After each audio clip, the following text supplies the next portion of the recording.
दोषं सर्वज्ञदेवं हितदर्शकं च श्रीजेन सिद्धान्तप्रवेशिकेयं विरचते स्वल्पज्ञानिकाय। मोक्षार्थियों, बड़ी खुशी महसूस कर रहा हूँ मैं। उत्साह और उमंग की उछाले में भर रहा हूँ। काफी अंतराल के बाद मैं आपको देख रहा हूँ और हमारे बीच में कुछ पुष्ट तत्व चर्चा का दौर पुनः रिज्यूम होगा। मैंने आपको पहले भी बताया था, जैसे कोई प्रेमी अपने प्रियकर से मिलने के लिए बेताब हो उठता है, डिस्परेट हो उठता है।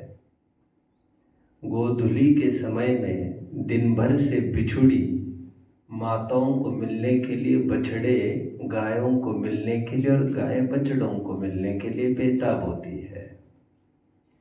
जैसे पक्षी कारणवशात अनाज आदि इकट्ठा करने के लिए घोंसले से दूर चला जाता है, बट उसका ध्यान घोंसले में स्थित उन अपने बच्चे पक्षियों की तरफ ही होता है। आकाश में कितनी भी उड्डानें भरे, उसका ध्यान इसकी तरफ है कि कहीं घोंसले में आज तो नहीं आ रही ना।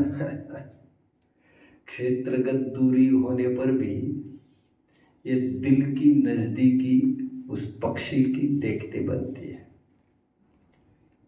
मेरे कुछ दिन अभी आप से दूर रहकर व्यतीत हुए, वे एक एक दिन, एक एक महीने और एक एक साल जैसे कटे। मैंने आपको बताया है, वहाँ पर भी मैंने जिक्र किया था, मैं सैकड़ों विद्वानों की सभाओं में भी मैं पढ़ाऊँ ना, 700, 800, 1000 जनों की भी समाज हो जहाँ पर मुझे पढ़ाने का मौका मिले, मैं उसे 1000 बार ठुकराऊंगा।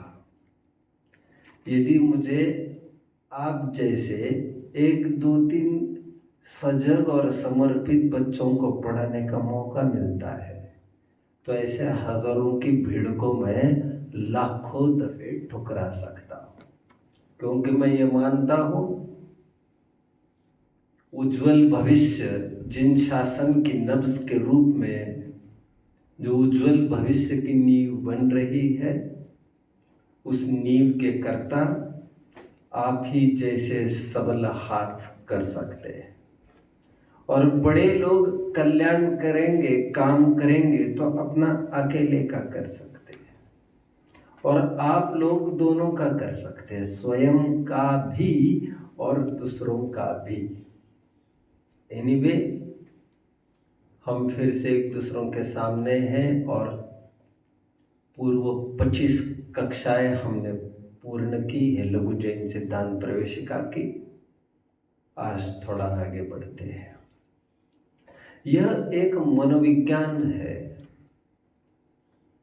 कि जिस गंतव्य की तरफ हम बढ़ रहे होते हैं, हमारे दिमाग में वह गंतव्य ही सब कुछ होना चाहिए। रास्ते कितने उबड़ खाबड़ हो अथवा रास्ता कितना मनोरम हो, उससे कोई बहुत फर्क नहीं पड़ता है।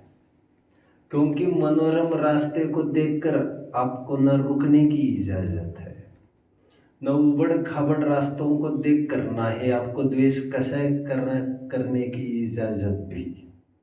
आप तो गंतव्य से बंधे हो, टारगेट और डेस्टिनेशन से बंधे हो। आपको इससे क्या फर्क पड़ता है पल दो पल के लिए आपके संग में क्या आकर चला जाता है? आपको इतना दिल पर नहीं लेना चाहिए। इस सफर के बीच में आपके आसपास इर्द गिर्द कौन कौन सहजता में आ जाता है, मुझे कितने जन समझ रहे हैं? मजा आ गया। दीप, आप समझ नहीं रहे हैं? हरिवंश राय बच्चन की एक बहुत सुंदर कविता है बच्चों। वृक्ष हो भले खड़े, एक पथिक बढ़ रहा है रास्ते से और वो देख रहा, दोनों तरफ से छायेदार पेड़, सुंदर हरियाली, मनोरम दृश्य, मनमोहक सीनरी। वृक्ष हो भले खड़े, हो घने, हो बड़े, एक पत्थर की छाव भी, तू मांग मत, मांग मत, मांग मत।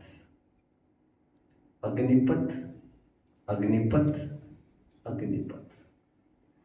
उसी को रॉबर्ट फ्रॉस्ट ने एक पोएम में कहा है, the woods are lovely, dark and deep. ये जंगल इतना सुहाना, ये वादियाँ, ये घटाएं, ये सुंदर सुंदर झरने, आहा, अरे वाह, हिरण भी, कैसे सुंदर फूल, बगीचे, wow. The woods are lovely, dark and deep, but I have promises to keep, and miles to go before I sleep, and miles to go before I sleep. मुझे यहाँ रुक कर नहीं चलेगा, लेकिन मुझे जाना पड़ेगा। ये कितने भी सुहावने और मनोरम दिखने वाले दृश्य हो, ये मेरे गंतव्य से कहीं मुझे दूर न ले जाए। ठीक है, ये ठीक होंगे, बट क्षण भर के लिए। मैं इन्हीं से लिपट जाऊंगा तो फिर क्या फायदा है? निष्कर्ष, रस्तों से हमें बहुत लगाव और मतलब नहीं होना चाहिए। हमें गंतव्य से मतलब होना चाहिए, क्योंकि हम सब लक्ष्यनिष्ठ हैं। 19 कॉलेज हो तो काम निकाल सकते हैं, हम 19 रूम पार्टनर हो काम निकाल सकते, बट फोकस एग्जाम पर रहता है। इसलिए आज वे रूम पार्टनर्स हमें याद नहीं है जो कभी हमारे रूम्स में थे। कौन फर्स्ट ईयर में था, कौन सेकंड ईयर में, कौन थर्ड ईयर में, कौन फोर्थ ईयर में, कुछ भी याद नहीं। याद है हमारे भी डिस्टिंक्शन होल्डर्स बने के सर्टिफिकेट, वो गोल्ड मेडल्स याद आ रहे, वो शील्ड्स एंड मेडल्स याद आ रहे, वो कैंपस इंटरव्यूज का सिलेक्शन याद आ रहा है। तात्पर्य कहने का मेरा ये है बच्चों, हर रास्ते सरल सपाट नहीं हुआ करते। गंतव्य की प्राप्ति करते समय आने वाले कुछ रास्ते उबड़ खाबड़ भी हुआ करते हैं, कुछ उतार वाले भी होते हैं, कुछ चढ़ाव वाले भी होते हैं। हर बार मन चाहे रास्ते नहीं होते हैं, बट कभी कभी अनिवार्य होता है उन्हीं रास्तों से गुजरना। ठीक उसी प्रकार मोक्ष रूपी गंतव्य की प्राप्ति करने के लिए हम जिनवानी के रास्ते से चल रहे हैं। चलते समय कुछ उतार चढ़ाव वाले कठिन प्रकरण भी बीच में आते हैं। उन प्रकरणों को भी हमें सुगमता से सुनने का धाड़स रखना चाहिए। आज कुछ ऐसा ही एक कठिन प्रकरण चलेगा, लगेगा आपको ये बोरिंग प्रकरण है, बट ये आपकी समझ है। वैसे तो इंटरेस्टिंग प्रकरण है, ऐसा मैं कहूँ तो अतिशयोक्ति नहीं होगा, बट मुझे ना इंटरेस्टिंग दिखता है ना बोरिंग दिखता है। मुझे तो यही दिखता है, ये रास्ता है, बस यही से गुजरा जाता है। मुझे ना कहीं रुकना है, ना नाराज होना है, ना राजी होना है। एक कठिन प्रकरण चलेगा, समुद्घात, जिसका जिक्र मैंने पूर्व कक्षा में किया था और मैंने इच्छा व्यक्त की थी आगामी 1-2 पीरियड्स में मैं इसकी बात करूंगा। लेकिन कभी कभी ये लगता है ये कठिन रास्ते क्यों? क्या इनको अवॉइड नहीं किया जा सकता? और अनिवार्य है क्या ये सब? हाँ, आज मजबूरन ये प्रकरण देखना पड़ रहा है। वैसे आपको लग रहा होगा लघु जैन सिद्धांत प्रवेशिका तो कुछ विशिष्ट प्रश्नों का निचोड़ है। गोपाल दास जी ने लिखे हुए 7 गुना प्रश्नों में से 1/7 पार्ट करके ये छोटा सा पुस्तक बनाया गया है, 1/6 पार्ट करके, जिसमें से आध्यात्मिक प्रश्न ही लिए गए। तो फिर समुद्घात क्यों बीच में आ रहा है, ऐसा आपको लग रहा होगा। ऐसी कोई अनिवार्यता भी नहीं थी इस प्रश्न की, लेकिन अनिवार्यता है। वो इसलिए क्योंकि अभी अभी द्रव्यों के हम आकार देख रहे थे, जिसमें हम जीव का आकार देख रहे थे। बताया जा रहा था जीव देह प्रमाण है, जैसा कि द्रव्य संग्रह की दूसरी गाथा कहते देह प्रमाणो, जीव शरीर प्रमाण है। ऐसा ग्रंथों में उल्लेख सर्वत्र आया है। उदाहरण मैंने दिया था, जैसे पानी का आकार ग्लास प्रमाण, लोटे प्रमाण, कंटेनर प्रमाण कहा जाता है।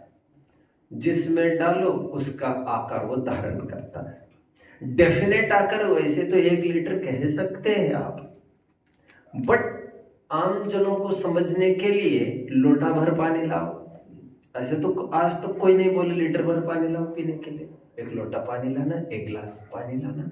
अब सामने वाले को ये पता नहीं था ये गिलास जो देगा वो 300 ml की होगी, 400 होगी कि 200 ही होगी। बट नॉर्मली कथन व्यवहार में तो यही चलता है ना, 1 गिलास पानी लाओ, 1 लोटा पानी लाओ, 1 बाल्टी पानी देना स्नान करने के लिए। कितने जन मुझे फॉलो कर रहे हैं? उसी प्रकार डेफिनेट आत्मा का डेफिनेट आकार है, वो है असंख्यात प्रदेशी। ये डेफिनेट आकार मतलब ये अवगाहना है जीव की, जीव का माप है, माप। बट इलास्टिसिटी होने के कारण व्यवहारिक जीव को घटने बढ़ने आकार, जीव के घटने बढ़ने आकार की तरफ से बोलना पड़ेगा। इसलिए कहा जाता है जीव देह प्रमाण होता है। असंख्यात प्रदेशी कहते तो सामने वाला कैसे समझता? कितने जन मुझे फॉलो कर रहे हैं? और जीव देह प्रमाण है कहकर और एक बात कहना चाहते हैं, जिस भगवान को तुम पहाड़ों पर, तीर्थों पर, गुरुजनों के चरणों में, किसी के कृपा आशीर्वाद में, किसी की पीठी में, किसी के भभूत में, किसी के उठाए हुए हाथ में तुम ढूंढने की कोशिश कर रहे हो, गरीबों की सेवा में तुम जिस आत्मा को ढूंढने की कोशिश कर रहे हो, अप्रैल फूल आत्मा वहां पर होता ही नहीं है। आत्मा मंदिरों में भी नहीं होता, आत्मा किसी पाषाण में भी नहीं है, आत्मा किसी लकड़ी में भी नहीं है। मैंने जाते समय एक छंद बोला था, देवो न विद्यते काष्ठे न पाषाणे न मृण्मये भावो ही विद्यते देव तस्मात् भावो ही कारणम। ऐसा मैं बोल रहा था, कितने जनों को याद आ रहा है? और इसीलिए साहित्यिक लोग, सज्जन लोग ये कहते पाए जाते हैं भगवान कहीं मंदिर में नहीं रहता जी, वे ओरिजिनल भगवान की बात करते हैं, जिसकी बात हमारे आध्यात्मिक ग्रंथों में भी की गई है, नमस्मय साराय कहकर। ऐसे आत्मा की खोज आत्मा कहाँ करे? ऐसे आत्मा की खोज, ऐसे स्वयं की खोज जीव कहाँ करे? स्वयं का अस्तित्व वह कहाँ ढूंढे? उसके लिए कहना पड़ा इस देह के बाहर अपना अस्तित्व कहीं नहीं है, इस देह में भी नहीं है सच पूछो तो, बट व्यवहार से इस देह में है। कितने जन मुझे समझ रहे हैं? आध्यात्मिक परिवेश में तो यह कहा जाएगा देह में देह है और जीव में जीव है। परमार्थ से पानी में पानी है, ग्लास में ग्लास है, ग्लास में पानी नहीं हुआ करती, ग्लास में केवल स्टील हुआ करता है, स्टील। ग्लास कोई पानी की नहीं हुआ करती, ग्लास धातु की, कांच की, प्लास्टिक की, आदि आदि मटेरियल की हो सकती है, पानी की तो नहीं हो सकती ग्लास। लेकिन व्यावहारिकता ऐसी ही चलती है। देह प्रमाण, जीव को देह प्रमाण कहने के दो फायदे। एक तो हम अपनी खोज अपने में कर आत्मानुभूति की प्राप्ति के लिए। दूसरा फायदा यह है कि दूसरों के देह को रगड़ने वाले निर्दयी जीव इस बात को समझे वे कोई देह को ही नहीं रगड़ रहे हैं, उसके बीच में बैठे हुए उसमें स्थित एक आत्मा को भी बराबर वे पीड़ित करते जा रहे हैं। इससे चरणान्योग की भी, सदाचार की भी सिद्धि स्वयं में हो जाती है। जीव को देह प्रमाण कहने से इस प्रकार दोनों बातों की सिद्धि होती है। एक तो हमारे आत्मानुभूति की अर्थात अध्यात्म की, एक तो जीव रक्षा जीव दया की अर्थात चरणान्योग की। कितने जन मुझे फॉलो कर रहे हैं? कौन से दो बातों की सिद्धि होती है? मैंने कहा जीव को देह प्रमाण कहकर कौन से दो बातों की सिद्धि होती है? मैं कह रहा हूं, बोलिए। एक आत्मानुभूति की और एक शरीर को घिसते तो आत्मा भी बराबर। सदाचार की सिद्धि, जीव दया की सिद्धि, जीव रक्षा की सिद्धि। इन्हें दो पॉइंट्स दे दो भैया। खैर मुझे तो आगे बढ़ना है, थोड़े कठिन बिंदु की तरफ बढ़ने के लिए मुझे भी झिझक तो हो रही है, लेकिन ये बड़ा सुहावना प्रकरण होगा। बार बार इस प्रकरण को देखा न जा सकेगा, इसलिए गौर से देखने की कोशिश करें। जीव को जब देह प्रमाण कहा तो जरूरी लगा आचार्यों को, विद्वानों को कहना विशिष्ट परिस्थितियों में यह आत्मा देह के अलावा भी पाया जा सकता है, यह आत्मा देह के बाहर भी पाया जा सकता है। आपको भारी अटपटा लग रहा होगा, आत्मा को देह के बाहर कैसे पाया जा सकता है? अटपटा कितने जन को लग रहा है? लगना भी चाहिए, लगना भी चाहिए आपको अटपटा। और इन परिस्थितियों को कहते हैं समुद्घात। समुद्घात आत्मा की वह अवस्था है, प्रदेशत्व गुण की वह अवस्था है, आकार की वह अवस्था है जिसमें आत्मा के प्रदेश शरीर के बाहर आते हैं, बट हां मूल शरीर को छोड़े बिना। मतलब मूल शरीर को छोड़ते नहीं भी है और मूल शरीर से बाहर भी आ जाते हैं। मतलब कुछ अंश अंदर रहते और कुछ अंश बाहर रहता है, ऐसा कहना है क्या? हाँ ऐसा कहना है। ऐसी स्थिति में जो घनाकार रूपात्मा प्रदेश थे वे थोड़े विरल हो जाएंगे जो देह में स्थित है, क्योंकि कुछ आत्म प्रदेश अभी बाहर निकले। वो बाहर क्यों निकलते हैं, क्या प्रयोजन है, उसकी चर्चा जल्द ही प्रारंभ हो रही है। कितने जन मुझे फॉलो कर रहे हैं? Let me know. यहां तक किसी को कोई प्रश्न? आप लोगों ने कभी छिपकली जरूर देखी होगी। अच्छा, मैंने अभी प्रकरण प्रारंभ ही नहीं किया तो छिपकली का नाम यहां पर आ गया। छिपकली की एक खासियत है बच्चों, छिपकली को कभी कोई आँच आती दिखती है, वो स्वयं पूंछ को इतनी हिलाती कि वो अलग कर सकती है। एक हाथ बार आप भी ऐसे कोशिश करो, हाथ हिला करने, हाथ को अलग करने का, ऐसा अलग हो जाएगा क्या? ऐसा अलग नहीं होगा। लेकिन छिपकली आर्ट जानती है, आर्ट जानती है और साथ में वो ये भी जानती है छिपकली आज रहेगी तो मैं पकड़ी जाऊंगी, और छिपकली आज नहीं तो कल फिर से आ सकती है, बट मैं पकड़ी जाऊंगी इसके बहाने तो क्या भाव में पड़ेगा। तो छिपकली को हटा देती है, जिससे उसके अवगना भी कम होते और फटाफट वो निकल सकते हैं, आपके पकड़ में वो ना आए। ऐसा होता है। मैं आपका ध्यान आकर्षित करता हूं कि विशिष्ट प्रसंग की ओर। जब छिपकली की पूंछ अलग हो जाती है, आप छिपकली की पूंछ को सूपे में लेकर दूर 100 मीटर दूर चले गए डालने के लिए गए। कितने? 100 मीटर।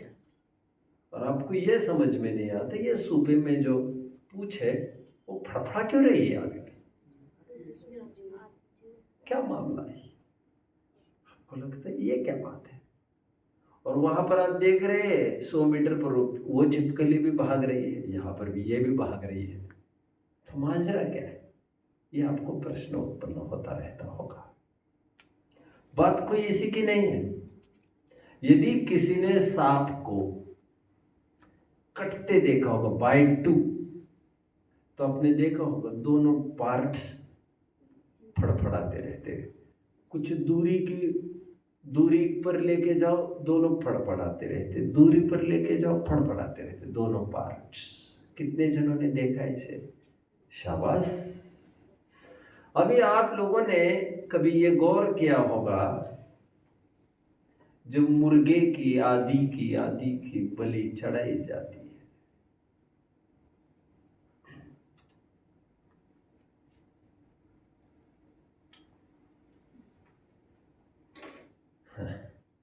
बकरी खाती पात है। क्या कहा? बकरी खाती पात है। मतलब बकरी घास खाती। बकरी खाती पात है ताकि काड़ी खाल। जो नर बकरी खात है ताको कौन हवाल। जो बकरी घास खा रही थी उसकी तुमने खाल उधेड़ दी, लेकिन जो बकरी ही खा रहा हो उसका क्या हाल होगा? किसी ने प्रश्न खड़ा किया। मांसाहारियों को सीधा प्रश्न खड़ा किया जा रहा है। मैं शाकाहार मांसाहार के कोई पाठ पढ़ाने नहीं बैठा हूँ यहाँ पर। मैं तो जीव का एक विज्ञान बता रहा हूँ। आपने कभी आपके आंखों के सामने मुर्गे को कटते देखा होगा, गर्दन अलग छटते देखे होंगे, अथवा आपने कभी स्लॉटर हाउस में जाकर, कत्तल खानों में जाकर कभी ये देखने की कोशिश की हो कि जिस बाजारू मिठाई को मैं खाता हूँ, जिस पर चांदी का वर्क लपेटा गया है, जिस कत्थे को मैं खाता हूँ मार्केट के, और भी जिस टूथपेस्ट आदि का, चॉकलेट टॉफीज आदि का मैं प्रयोग करता हूँ, सुनते हैं वो इसी के अवशेष है। एक दिन आप कत्तल खाने में देखने गए तो आपने देखा लाइन से 10-20 गायों को उन्होंने बांध दिया था लाइन से। अब उनको खाने के लिए कुछ डाल दिया गायों को, उस डक्ट में खाने के लिए डालते और सभी चरते रहते हैं। अभी सब खाने में मस्त है, इतने में हंटर आता है ऊपर से, 10 गर्दनें वालों में 10 बॉडीज अलग। सुनने को बड़ा खराब लगता होगा ना बच्चों? कैसा लग रहा है सुनने को? खराब लग रहा है ना आपको? अच्छा, तो जब तक खराब लग रहा है तब तक समझना कि जैनत्व कुछ सुरक्षित है। हम में से ही कुछ जीव है वहां पर जो दिन में सैकड़ों काट पिट जाते हैं, कमीशन रहते हैं उनको। अरे एक काटोगे तो इतना कमीशन मिलेगा।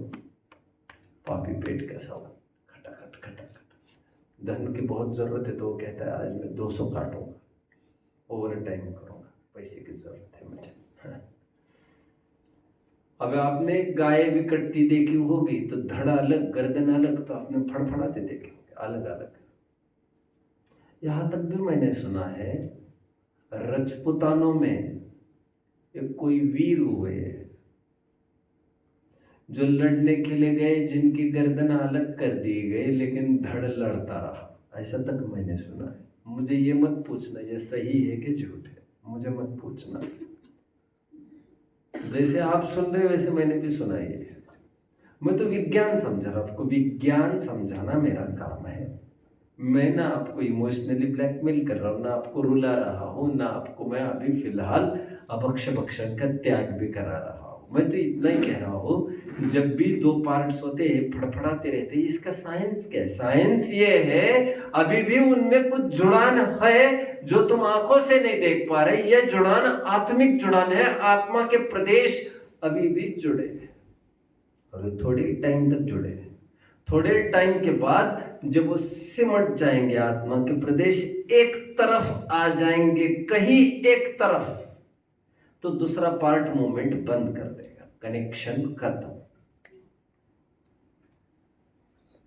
और आप और एक काम कर सकते हो, उस पूंछ को जो फड़फड़ा रहे, उस पूंछ को कोई टच भी करे तो और फड़फड़ाने लगती है। इससे प्रमाणित हुआ कि उसमें वे ही आत्म प्रदेश है, जिंदा जिंदा जिंदा। आत्मा आत्मा है मतलब तो जिंदा ही है। आत्मा और मरा ऐसा तो होता ही नहीं है कहीं। इसे कहते हैं मूल शरीर। जो छिपकली है ना, वो मूल शरीर है। पूंछ मूल शरीर तो है नहीं, क्योंकि छिपकली तो घूमती भी नजर आएगी 2 दिन के बाद, लेकिन ये पूंछ आपको हिलती नहीं दिखेगी। इससे ये प्रमाणित हुआ मूल शरीर वह है। मूल शरीर को आत्म प्रदेश ने छोड़ा, लेकिन छोड़ा भी नहीं, ऐसे दोनों बातें हुई। मूल शरीर को बिना छोड़े वे आत्मा के प्रदेश बाहर निकल लेते हैं किसी कार्य की सिद्धि के लिए। उसे कहते हैं समुद्घात। और ऐसी स्थितियों में जीव देह प्रमाण नहीं होता, देह को के बाहर भी आत्म प्रदेश पाए जाते हैं। यद्यपि वो पूंछ अभी छिपकली के शरीर नहीं रहा है, मूल शरीर नहीं है, फिर भी आत्मा के प्रदेश बाहर पाए जाते हैं। उसे कहते हैं समुद्घात। समुद्घात शब्द 2 शब्दों से मिलकर बना है, सम प्लस उद्घात। सम ये प्रीफिक्स है, उपसर्ग कहते हैं। उपसर्ग कहेंगे, उपसर्ग। सम मतलब भली भांति, और उद्घात समुद्घात। उद्घात मतलब बाहर निकलना, स्पॉन्टेनियसली बाहर निकलना, आत्म प्रदेशों का बाहर निकलना। बाहर निकलना मूल शरीर को छोड़े बिना। नहीं तो आत्मा के प्रदेश बाहर निकले तो जीव मरते समय तो निकलते ही है दूसरे शरीर को धारण करने के लिए।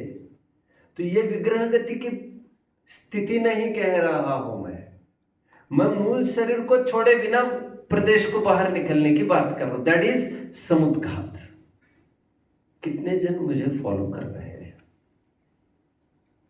अब मैं आपको समुद्घात के कुछ भेद प्रभेद पढ़ाऊंगा, जिससे आपको क्लैरिटी अधिक रूप से हो जाएगी। आड़े पेज पर यह बन सकेगा।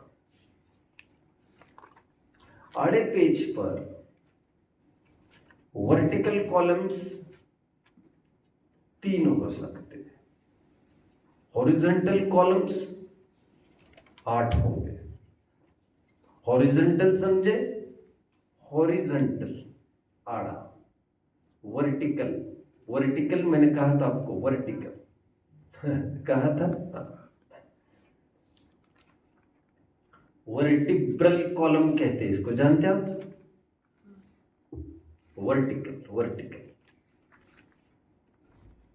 हॉराइजन हॉराइजन, क्षितिज को हॉराइजन कहते हैं। कितने जन जानते हैं क्षितिज?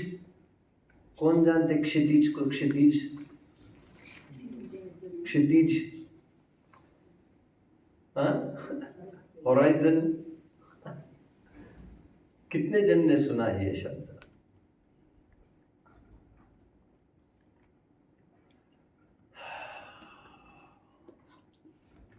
हॉरिजॉन्टल इसीलिए क्योंकि हॉराइजन्स जो होते हैं, हॉराइजन्स वो आड़े होते हैं, कभी भी वो खड़े नहीं हुआ करते। मैं तो आपको साइंस बता रहा हूँ, जो मैंने कहीं से नहीं पढ़ा, जो मुझे लगता है मैं आपसे शेयर करता हूँ। आपको उपयोगी हो तो ये ज्ञान ले सकते हैं आप। पहला कॉलम बनेगा लेफ्ट का, हेडिंग समुद्घात, ऐसा होगा। दूसरा कॉलम होगा पॉलिटिकल का। 3 कॉलम्स बनने हैं, केवल 3 कॉलम्स।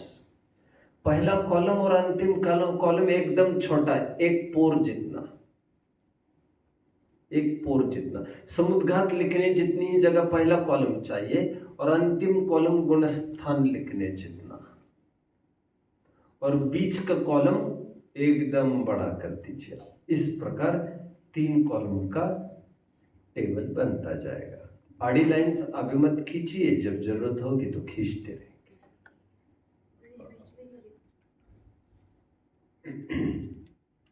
और बीच का कॉलम का हेडिंग होगा स्वरूप। समुद्घात के आज 7 भेद में बताऊंगा। इन भेदों को बताने का तात्पर्य आप समुद्घात को अच्छे से समझ सको। इसी को कहते सामान्य से विशेष बलवान, इसी को कहते हैं भेद से अभेद को समझना। पहला समुद्घात में आपको सैंपल बताऊंगा। आपको बाहरी अटपटी कुछ बातें लगने वाली है, अटपटी। बच्चों, पहला समुद्घात कषाय समुद्घात। इन कषाय समुद्घात में क्या होता है? देखो, कषाय तो नॉर्मली जीव करते रहते हैं। 10वें गुणस्थान तक के जीव नॉर्मली कषाय करते ही रहते हैं। बट मैं कषाय की बात नहीं कर रहा हूं, मैं कषाय समुद्घात की बात कर रहा हूं। कभी कभी क्या होता है, मुझे इतना गुस्सा है, इतना गुस्सा है, इतना गुस्सा है किसी के प्रति, चाटा मार दो उसको, और फलाने आदमी को मैं चाटा मार दो, ऐसा लगा, ढकेल दो ऐसा लगा, और वह स्थित है 100 किलोमीटर और वहां पर वो साइकिल चला रहा है। जिस समय मैं ये सोच रहा हूं, उसी समय वो साइकिल चलाते चलाते उसको जोर का धक्का लगता है, वो गिर जाता है। उसको पता ही नहीं चलता किसी ने धक्का दिया है। उसको कुछ लगता तो है अटपटा हुआ है कुछ, पर मुझे भी नहीं पता चलता कि मैंने उसको धक्का भी दे के आया हूँ। बट मुझे एक प्रकार की संतुष्टि होती है। मिथ्या संतुष्टि है ये। संतुष्टि हो गई, आत्मिक आनंद की संतुष्टि की बात नहीं है। आत्मिक संतुष्टि तो मन पावे विश्राम वाले, जिसमें कुछ करने का काम नहीं।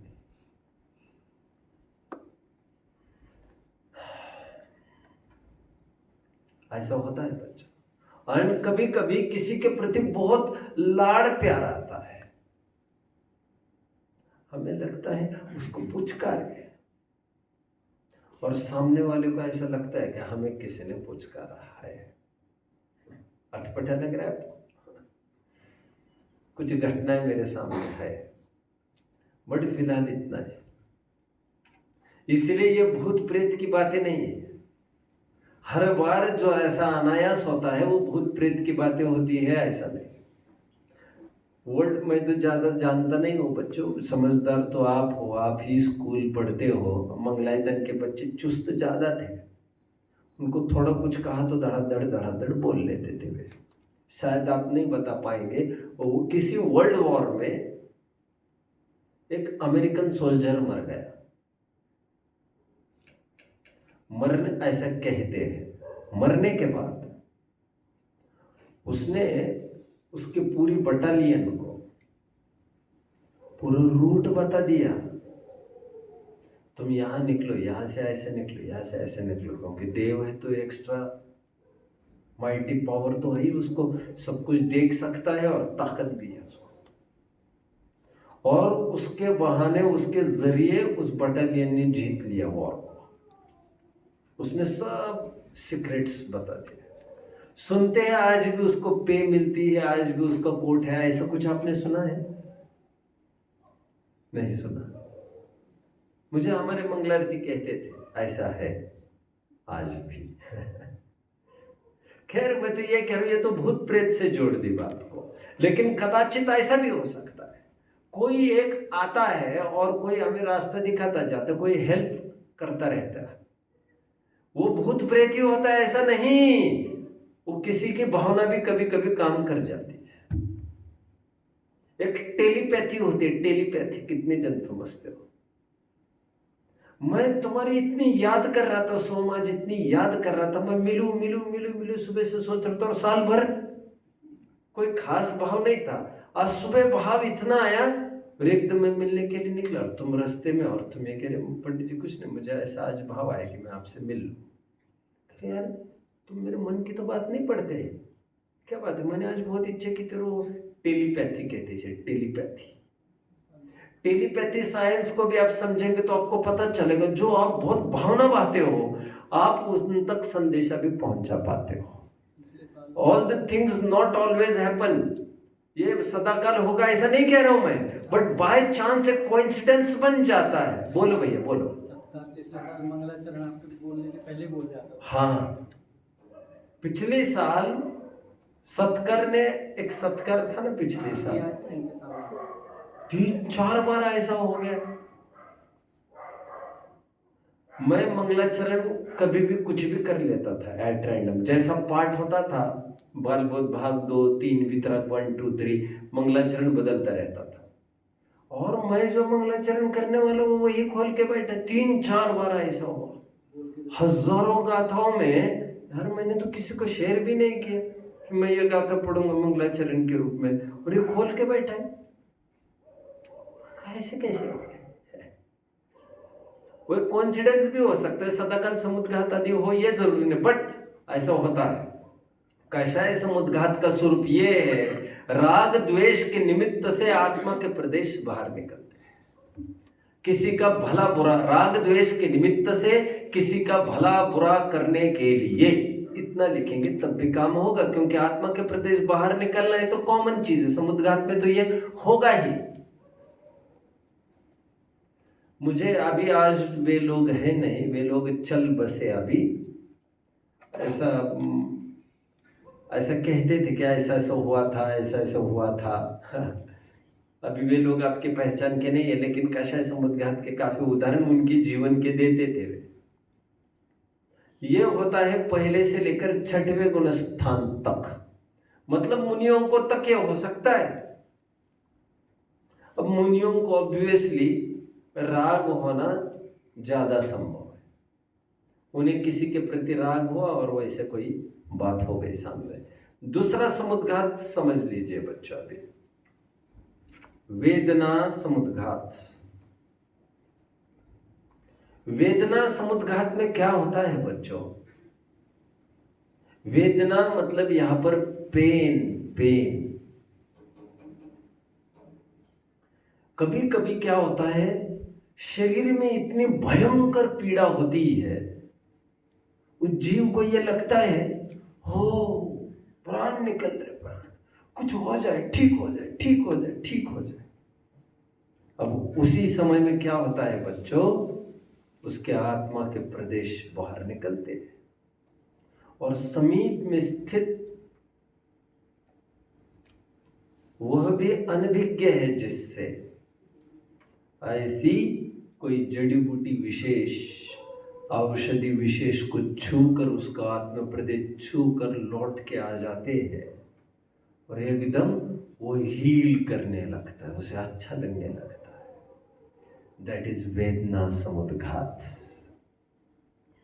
हालांकि बहुत दूर तक ये प्रदेश नहीं जा सकते, कम से कम 1-2 प्रदेश जाते हैं, और ज्यादा से ज्यादा शरीर की जितनी अवगाहन होगी उससे तिगुना जा सकते हैं, और ये पेरीफेरी में चौतरफा कहीं भी जा सकते हैं, ज्यादा रेंज नहीं है इसके, इसलिए कहीं भी जाके छू के आएंगे ऐसा भी नहीं। वेदना समुद्घात की मैं बात कर रहा हूं, ये भी पहले से लेकर 6वें गुण स्थान तक कहीं भी देखने में आ सकता है। ध्यान रखना, ये सभी रोगियों को और सभी पीड़ितों को होगा, ये मैं नहीं कह रहा हूं। और पीड़ितों के भी जब आत्म प्रदेश छू कराएंगे तो उनको पता चल जाएगा कि इस जड़ी बूटी को छू कराए है, ऐसा भी मैं नहीं कह रहा हूं, बट इट हैपन्स। पुण्य का उदय तो होगा ही, उसके बिना ऐसे कैसे हो जाएगा? कितने जन मुझे फॉलो कर रहे हैं बच्चों? Good good. इसको हीलिंग कहते हैं। हाँ इसको हीलिंग कहते हैं इसको। हाँ,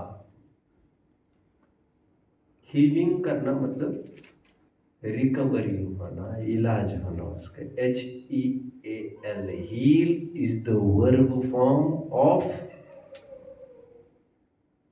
हेल्थ। हेल्थ नाउन है, हेल्दी एडजेक्टिव है, हील ये वर्ब है। आगे बढ़ते हैं। शायद कोई क्रीम भी आती है कि क्विक हील करके आती है ना? मैंने कभी कहीं पैकेट देखा है एक बार। हाँ वायरस एंटीवायरस। हाँ अच्छा वो है क्या? अच्छा वो होगा फिर, क्या वो होगा फिर? मैंने कहीं पढ़ा जैसा लग रहा है ये शब्द। ठीक है फिर कंप्यूटर में ओके। वेदना समुद्घात। थर्ड, वैक्रिक समुद्घात।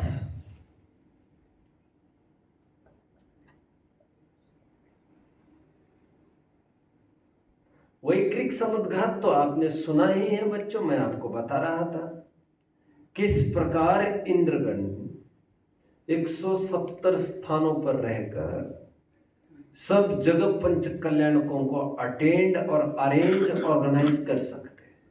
उन सभी के 170 जगह दिखने वाले जो इंद्र है, मूल शरीर उनका विमान में ही है, मूल शरीर यहाँ आया ही नहीं है। 170 में से ओरिजिनल शरीर एक भी नहीं है, सब बनावटी शरीर।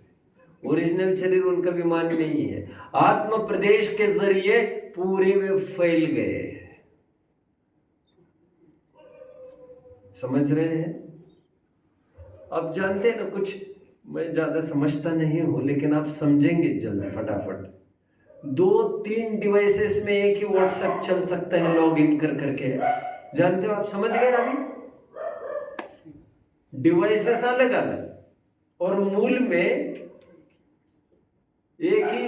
अच्छा सिम भी नहीं होती वो है ना, व्हाट्सएप ही कहेंगे उसको। मैं ज्यादा नहीं समझता लेकिन सब जगह एक ही व्हाट्सएप काम करता है और सब जगह ऐसा लगता है कि ये मेरे ही पास है, ये मैं ही रिस्पॉन्ड कर रहा हूँ। एनी डे बोलते हैं। एनी डे ठीक है, मैं तो ज्यादा समझता हूँ। टीम लीवर बोलते हैं एनी डे।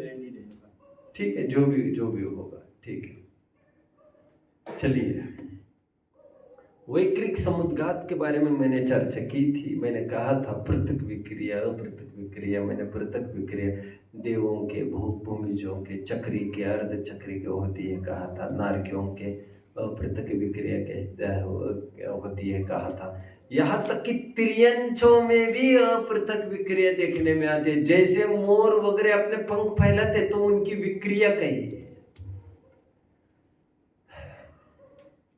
तो यह आत्म प्रदेशों से, आत्म प्रदेश मूल शरीर को छोड़े बिना बाहर निकल लेते। अभी पूछ रहे थे ना कोई, वो जो समोशरण की रचना की है कुबेर ने इंद्रों की आज्ञा से, उस समोशरण के बाद में क्या होता है? किसी ने प्रश्न पूछा मोक्ष में जाने के बाद। मैंने कहा मोक्ष में जाने की क्या आवश्यकता है उसकी? भगवान की दिव्य ध्वनि सुबह में यहाँ हुई, दोपहर में दूसरी जगह होगी, तो यहाँ का समोशरण का क्या होगा? अरे क्या होगा का क्या है? ये वैक्रिक शरीर है, ये अपने आप, ये इसकी वैलिडिटी ही अंतर्मुहूर्त है। अंतर्मुहूर्त के बाद इसका अस्तित्व नहीं रहता है, ये परमाणु रूप परिणमित हो जाते हैं।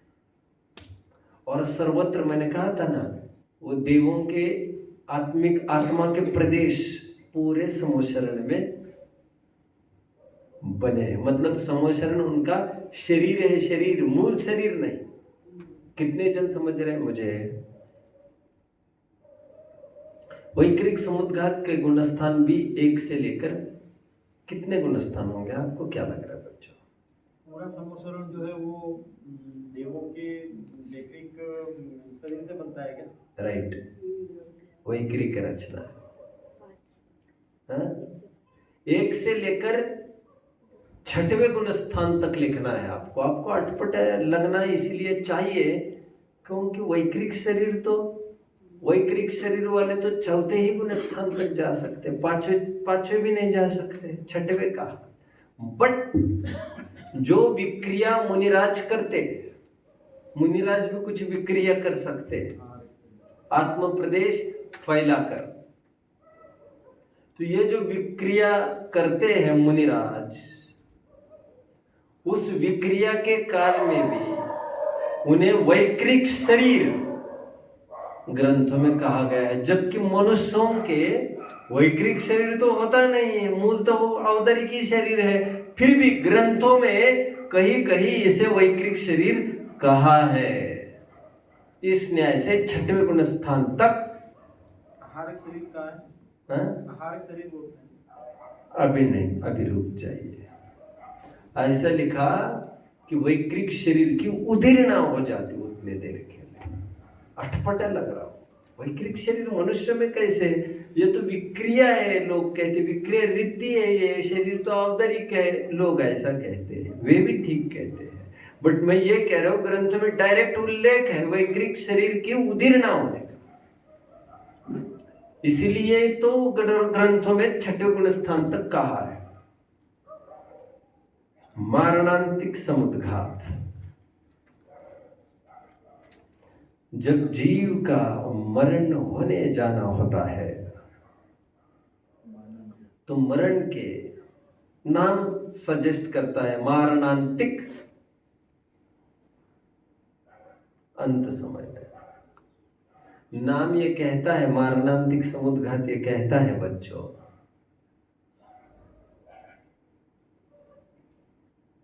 कि मरण जब होने लगता है तो उस जीव को यदि ये लगे मैं कौन से गति में जाने वाला, कौन सी आयु मैंने बांधी होगी, मुझे जानना है, जानना मैं कहाँ पैदा होऊंगा, कहाँ जाऊंगा, ऐसे कुतूहलवश उसके आत्मा प्रदेश निकलते हैं। मूल शरीर को छोड़े बिना शरीर मूल शरीर से बाहर निकलकर कुछ निकलते हैं, ऑफ कोर्स जहां पर उसको पैदा होना है उस क्षेत्र को स्पर्श करते हैं और लौट के फिर से उसी शरीर में सिमट जाते हैं और उसे एक प्रकार की संतुष्टि होती है। फिर उसका विकल्प खत्म होता है, मुझे कहाँ पैदा होना है। इसे कहते मारणांतिक समुद्घात। अब ये जरूरी है कि उसने आयु बांधी हो, तभी तो आगे का निश्चित होगा, और बांधी ही होगी जब मरण, अभी मरना ही है तुम्हें, तो अभी तक तो 8 अपकर्ष काल निकल चुके, आप ये नहीं समझोगे, अभी तक तो रिजर्वेशन हो गया, कंफर्मेशन आगे का। इसे कहते हैं मारणांतिक समुद्घात। और ये भी उसी को होगा जिसे बहुभावांतरों पर विश्वास है, नहीं तो ऐसे विकल्प किसको होगा, मैं कहाँ जाऊंगा, क्या करूंगा। और इसके गुणस्थान पहले से लेकर 11वां गुणस्थान कहा है, बस तीसरे गुणस्थान को छोड़कर, क्योंकि तीसरे गुणस्थान में 12वें में 13वें में 14वें में जीव का मरण ही नहीं होता, तो मारणांतिक समुद्घात कैसे होगा। और पहले में, दूसरे में, चौथे में, 5वें में, 6वें में, 7वें में, 8वें में, 9वें में, 10वें में, 11वें में जीव का मरण हो सकता है। मारणांतिक समुद्घात। अंतिम ले लेते हैं, आहारक समुद्घात। गुणस्थान बोल दिया ना मैंने, मारणांतिक का ना बोल दिया मैंने, क्या बोला मारणांतिक का, बोलो भाई। 1 से 11वें तक तीसरे को छोड़कर, राइट।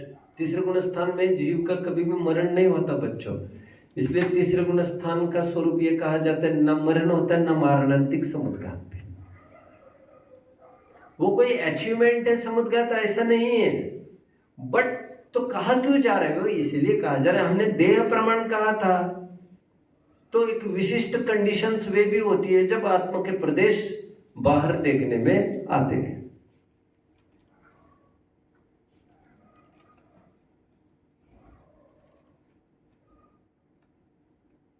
चलिए, आहारक समुद्घात। अब आहारक समुद्घात आपको याद आ रहा है, मैंने कहा था आपको, मस्तक से एक हाथ प्रमाण, सफेद स्फटिक मणि जैसा, सप्त धातु रहित पुरुष आकार एक पुतला निकलता है, जो जिज्ञासा के समाधान हेतु अथवा तीर्थ की वंदना करने हेतु वो पुतला चला जाता है। वहां पर जाकर निकटवर्ती केवली श्रुत केवली कैसे शंका समाधान करके लौट के आता है, तीर्थ वंदना करके लौट आता है। आत्मा प्रदेश जुड़े रहते हैं निरंतर, तभी तो तृप्ति और आनंद हो जाते हैं, उनको पता नहीं चलता। ये आहारक समुद्घात, आहारक शरीर की हमने चर्चा की थी, पास शरीर में आपको याद आ रहा होगा, तब ये प्रोसेस की बात कही थी। बट ये जो पुतला निकला दैट इज आहारक शरीर, एंड ये जो प्रक्रिया है ये है आहारक समुद्घात। ये कौन से गुण स्थान में संभव है बच्चों? इसलिए परिभाषा में लिखा गया था छठवें गुणस्थान वर्ती मुनि के, याद आ रहा है, और किसी के नहीं होता ये। इसलिए गुणस्थान में यहां ध्यान रखना, ओनली केवल छठवां गुणस्थान ऐसा समझना, मुनियों को ही होता है। और तो और यह एक प्रकार की रिद्धि है, रिद्धि।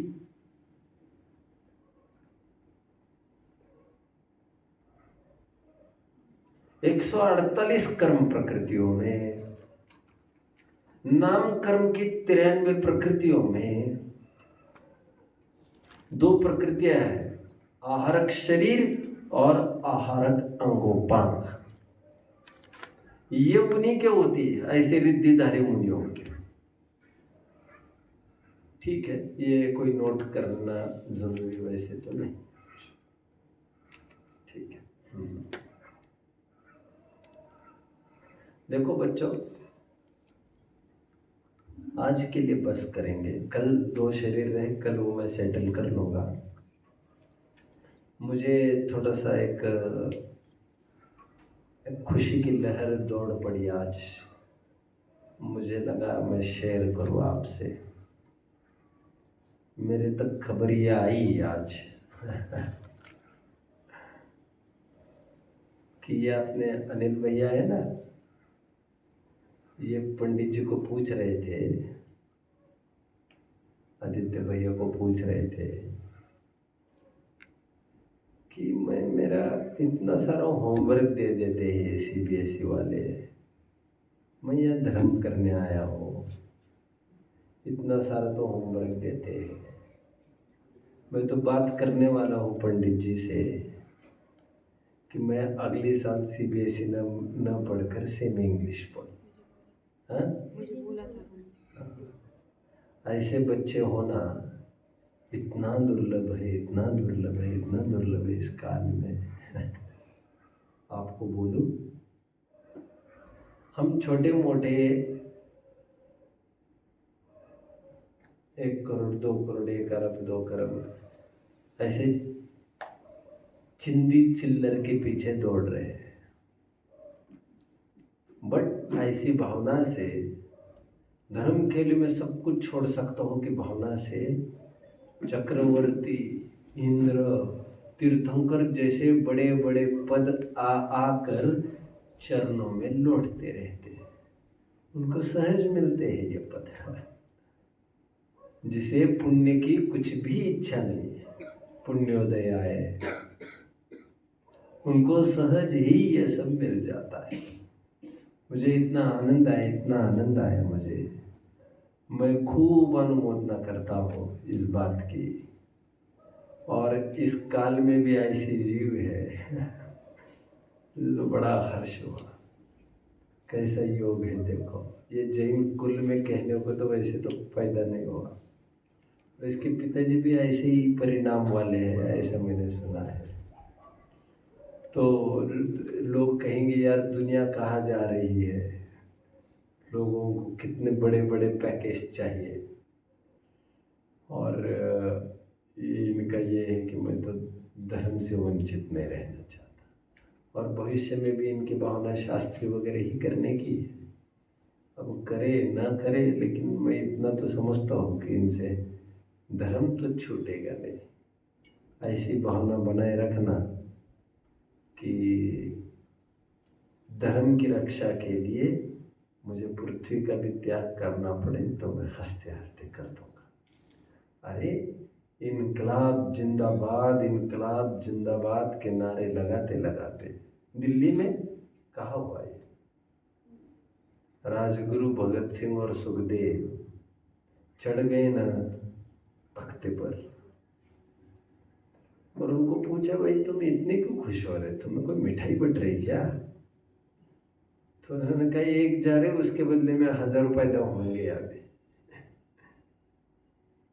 तो आखिर तक यही नारे लगाते हुए चले गए। देखो उनके स्वराज्य की धगस, स्वतंत्रता का प्रेम बाहर की परिस्थितियां छीन नहीं पाई।